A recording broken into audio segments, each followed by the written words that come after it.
Hello, everybody. Welcome to the Kansas Missing Unsolved Podcast, Episode 2. I'm Ricky Tabruggi. My co-host is Derek Relaford tonight.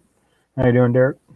Doing well, man. Everybody is quarantined. I don't. It hasn't happened to where I'm at, but from what I understand, your children got a nice extended summer. Maybe is what it sounds like.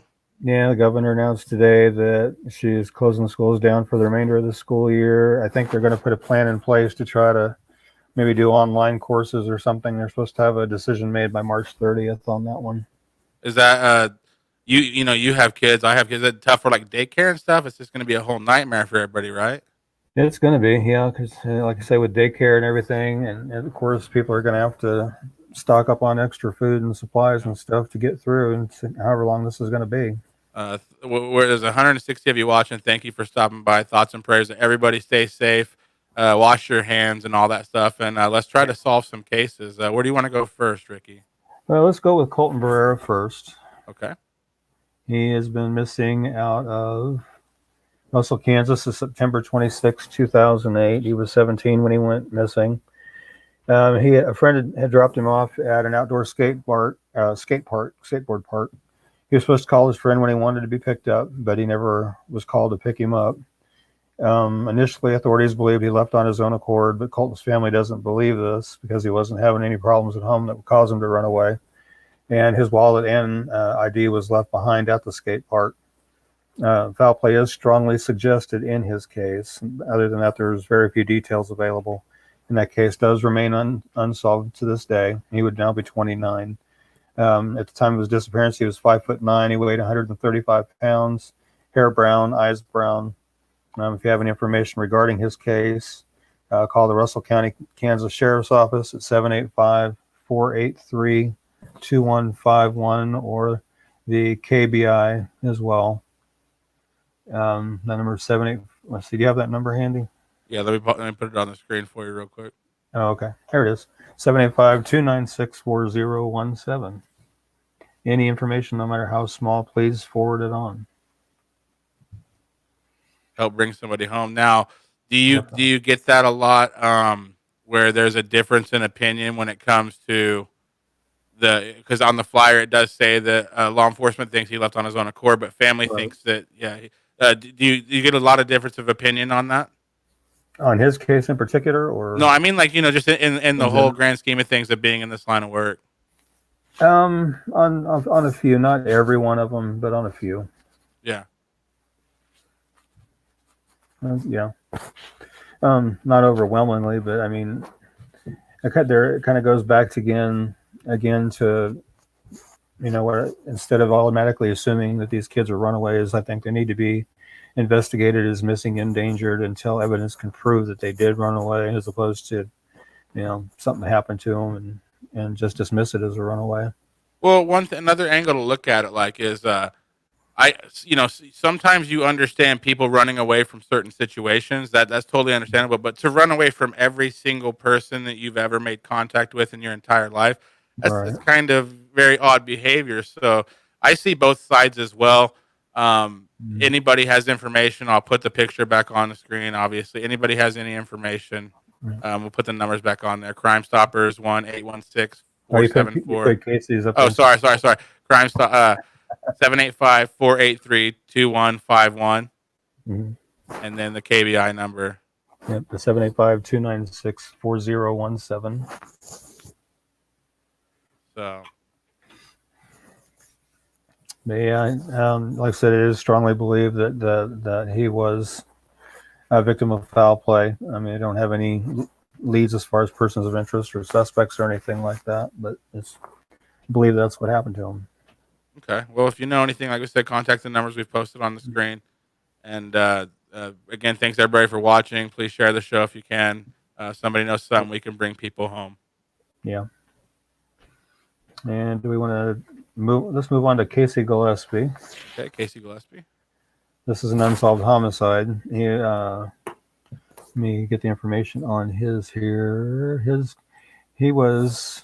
And this is actually a callback from last week's show. Yes, it was. Casey's father was watching last week and asked us Yeah. to cover this, and we did some. And there's actually a podcast by in Kansas. I'll look up the name here in a second. But there's an episode about K.C. So that has a lot of information as well. But Yeah, Ricky has some information we can share with you. yeah. He was 20 years old. He was found shot to death Sunday, March 11th, 2018, in his white Chevy Suburban. His SUV crashed into the tree about 1:30 near 64th Terrace and Toromey Avenue at the Forest Glen Estates Apartments in Kansas City, Kansas. Initially, the police responded to the scene of reports of a fatal crash. Arriving officers, however, discovered that K.C. had been fatally shot. Police said it appears he had been shot near Elizabeth and Sandusky Avenues in the complex. It's believed that he crashed into the tree as he fled north on 64th. It's unknown why he was in that particular area of Kansas City. There is a reward of up to $12,000 for information leading to an arrest of the person or persons responsible for his death. If you have any information regarding his case, you can call Crime Stoppers at 816-474-8477, or you can go to kccrimestoppers.com and submit a tip that way as well. Or there again, there's the KBI 785-296-4017. I tell you what, man, Crime Stoppers is a name I haven't heard since I was when I was a kid. It was a big thing, in the late '80s, early '90s, and stuff. It's good to know that that's still going strong. Yeah, it is. It's been going strong for a while now. That's awesome, man. It Yeah, is. K.C Gillespie. Yeah, and there again, any information you may have, no matter how small you feel or insignificant you might feel it might be, call it in, because it could be something that could really help investigators go in a direction they hadn't thought of before. Any piece of information, just the slightest detail could launch this thing. Alex says, can you imagine not knowing what happened to your loved ones? That'd be so terrifying. Thoughts and prayers to all families with unanswered questions and no leads. Thank you. Yeah, it'd be really horrible to not know what happened to your loved one, especially after as many years has gone by. I mean, it's been nearly 12 years. So, yeah. I mean, that would be really hard to not know. Yeah. Yeah. Not even just the family, friends, like people that teachers, all kinds of stuff. Yeah. Yeah, I'm a firm believer in most cases there's somebody that was either might have been present during the situation or overheard somebody talking about the situation and maybe just be too afraid to speak up, don't be afraid. If there's an anonymous way you can submit it, do it. Just give these families some closure. Yeah. Okay. We have a comment here that goes with something we're going to cover. Hi, Rick. I still haven't heard from my son, Giovanni Ross. I'm especially concerned about him being out there on the streets now with COVID-19. My son's been a runaway since 2/4/20. He's cut off all communication with all of us here in is it Massachusetts? Please don't give up looking for him. Thank you for all you do. May God guide you and protect these kids. God bless you and your family. Well, Pamela, thank you for commenting. Giovanni's is actually the next flyer we're going to get to here in just a second. Giovanni Ross, she mentioned he's been missing since February 4th. He's 16, 5'11", weighs 195 pounds. He's got black hair, brown eyes. He's known to believe. Last information I heard was he may be up around the Kansas City area, so you might keep an eye out in that area. If you have any information regarding Giovanni's case or can shed some light on where he might be, you can call the Wichita, Kansas Police Department at 316-660-9456 or 316-660-9478 or 316-268-4111 or the KBI's number 785-296-4017. And we're hoping, this exposure will get some people talking and hopefully, get Giovanni found. And you said the bottom left picture is the most recent picture? That's the most recent picture that I've been able to get is the bottom left, yes. Okay. So that's what we're looking for, people. This is... Yeah, as you can see, young man that needs to come home. Everybody's on lockdown, so this guy needs to go home just like everybody else. Yeah. Yep. So, Giovanni, if you're out there, let somebody know what's going on, man. Everybody's worried about you.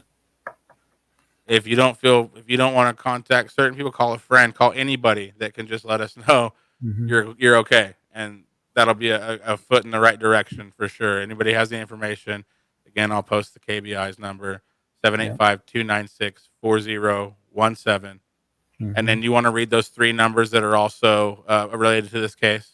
Sure. Yeah, Wichita, Kansas Police Department, 316-660-9456 or 316-660-9478 or 316-268-4111. So hopefully we can get him located and back home. Yeah, this is a terrible time to be not home. I don't know what you're doing. I know you're still going to work and everything, but other Yeah. than going to work, is it business as usual, or do you find yourself staying more at home than? Did you No, I'm go out still. much before that, or? No, I'm pretty much a homebody anyway. I Me mean, too. It's business as usual. unsolved for me and seeing my kids and stuff. So, but I'm still going to work as usual. I'm still going to the store, still paying my bills. I'm trying to still keep keep things as normal as I can because I don't want to panic or freak out or stress out. I mean, a lot of people are doing that, and I think I'm a firm believer in what that's going to do is the more you stress yourself out over it, you're going to wear down your immune system, which is going to force get sick, not necessarily to COVID, but to potentially the flu or something else. So I mean, another thing I was thinking about today too is remaining calm for our kids. Give our kids a comfort zone. Let them know that we're not letting it rattle us. That we're doing everything we can to be cautious and take the precautions that are recommended to us as far as the hand washing, the don't touch your eyes, nose, and mouth without washing your hands first. If you're going to cough or sneeze, make sure you got a Kleenex or crook of your arm. But we got to give our kids a safe haven. So it's important that we try to keep as calm, as cool as we can. And that's something that I've been really thinking about today. Yeah, but be healthy. Try to definitely wash your hands and do everything they're telling you to do, but keep Oh calm. yeah, You're right. Keep calm. yeah, Elizabeth Thornton Evans watching from Elkhart. Thank you so much. awesome. Welcome. Okay, let's move on to the next one, which ironically is from Elkhart. So a young lady named Suzanne Johnson that was reported missing from her home in Elkhart on March 4th, 71, and her body was found 11 days later, 1 mile northwest of Elkhart. She had been strangled to death. Derek, I'm going to turn this one over to you because you have a lot more information on this case than I do. So I'm Yeah. going to turn it over to you. So I maintain a page called Justice for Suzanne Johnson. And I've been researching this case for about 3 years and talking to a lot of people. I got a lot of sources close to the case. I'm not going to relay a lot of that information because a lot of it's just personal opinions and stuff. But what we do know is she was at school. She told a friend to save her a seat on the bus. They were going to leave that day to go to a game. They were riding the school bus to watch a game. She got a ride home from a guy, and she's never been seen since. She never made it to that bus. She never made it to that game. They found her the 11 days later. They know that she passed away the day she went missing on March 4th because the contents of her stomach was what she ate at lunch that day. So they know that she was killed on the 4th, and then her body was found on the 15th. One thing that is notable is that her body had not been her body was kept, I guess is what I want to say. She had not deteriorated, so they think that she had been kept somewhere that was cold for the 11 days that she was missing, and then her body was placed where they found her. Any information on this case will be much appreciated. It's 49 years ago, I think. I guess so. It needs to be solved. Her mother is 88 years old. It needs to be solved. Somebody knows something. If you have any information, contact the KBI at 1-800-573-7463. Any thoughts, Ricky? I was going to mention that I did listen to the podcast that you did with her mom. I listened to that the other day, and she sounded really grateful and really thankful that you're reaching out and doing this, that you're covering her as much as you have. Well, I'm glad I met you because I've been sitting here swinging away on this one case for 3 years, and then I met you and I realized there's about a billion other cases that need attention also. So I appreciate you letting me share this, my Justice for Suzanne Johnson page on your show. I really appreciate that. I do have a correction, and this is not our fault actually. So a lot of misinformation came out. This was 1971 when she was murdered. So the paper, even on my page, it says that she was found on March 15th. My mom is claiming that she found another paper that says it was March 19th when she was found. So that's two separate papers claiming separate dates. So like I said, we're looking into that. There's a lot of articles that were written back then that don't really line up, and even Suzanne's mother said that a lot of the articles had a lot of false information, and not like on purpose. Just it was 1971 journalism. So and I appreciate everybody looking at the flyer. And if you know anything, give KBI a call on 1-800-573-7463. And I don't think I'd ever heard of her case until I met you. I thought I had gotten quite a few of them. I tell you what, there's a lot of people in my hometown that have never heard of her. So really? it didn't have a lot of traction. Alexis says, did they ever find the elderly man missing from, I believe it was Salina, I think 70s? Oh, that must have been Kenny Wright-Check you're talking about. No, they have not yet found him. He's still unaccounted for, still unknown where he could be. And that's really worrying. Yeah. But hopefully they'll find him. Do we have any updates on last week's episode? I haven't heard of any updates on any of what we covered last week. I keep hoping, that this will generate some updates. But as of right now, I haven't heard anything. Okay. Well, that's maybe we should put all the flyers on the screen one more time for a few minutes. Yeah, let's go ahead and do that again. Okay, let's go ahead and do it in the order we came. Okay, You want to? You go ahead and go through the facts again, man. Let's lay them all out one at a time. Sure. Kolten Barrera went missing from Russell, Kansas on September 26, 2008. He was 17 when he went missing. He would now be 29. He was 5'9", 135 pounds, brown hair, brown eyes. A friend dropped him off at an outdoor skateboard park in Russell. Kolten was supposed to call his friend when he wanted to be picked up, but he never received that call. Police believe he did leave on his own accord, but his family doesn't believe that because he wasn't having any problems at home that would cause him to run away. And his wallet and ID were left behind at the skate park. Like I said, recent information does suggest that foul play is strongly involved in his case. But aside from that, there are a few other details available, and that's what we're hoping to generate by covering this tonight. And if you do have any information regarding his disappearance, call the Russell County Sheriff's Office at 785-483-2151. And the KBI again at 785-296-4017. And then we will jump over to K.C. Gillespie's. He was shot to death in his vehicle March 11, 2018 in Kansas City, Kansas. SUV crashed into a tree about 1:30 near 64th Terrace, and I hope I'm saying this right, Torome Avenue at the Forest Glen Estates Apartments in Kansas City. Initially, they responded to the scene on reports of a fatal crash, but discovered, however, when they got there that he had been shot fatally. It appears that he had been shot near Elizabeth and Sandusky Avenues in the complex. It's believed he crashed into the tree as he fled north on 64th. And again, it's not known why he was in that particular area. From the sounds of it, apparently didn't have any known ties to that area, so it's not known why he was there. There is a reward of up to $12,000 for information leading to an arrest of the person or persons responsible for his death. Anybody with information on his case can call Crime Stoppers at 816-474-8477, or you can go to their website, www.kccrimestoppers.com, and submit a tip there, or you can go through their app that they have as well. Or you can call the KBI at 785-296-4017. I want to go to there's a couple comments. Valerie says, thank you for all you do.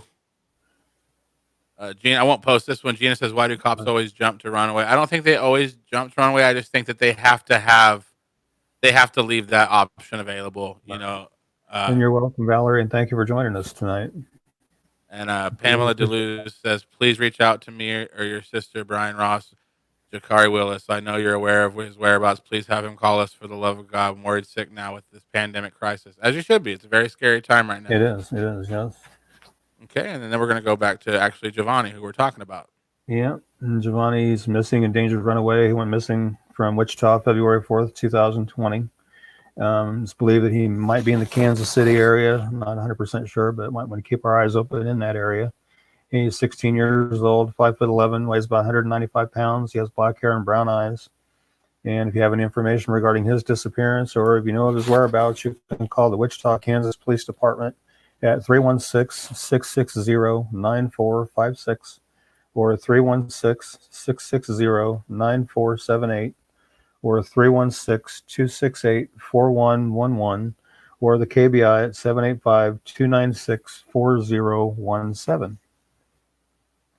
And Derek, I'll let you go ahead and go through Suzanne's again.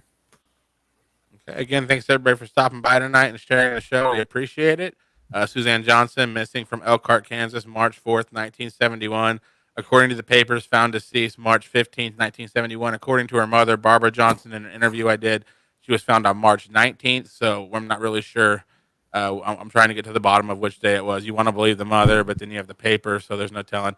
If you do have any information on the abduction and murder of Suzanne Johnson 49 years ago, contact the KBI at 1-800-573-7463. Any help would be appreciated. Even the smallest detail could bring justice to a cold case or bring somebody home that's missing.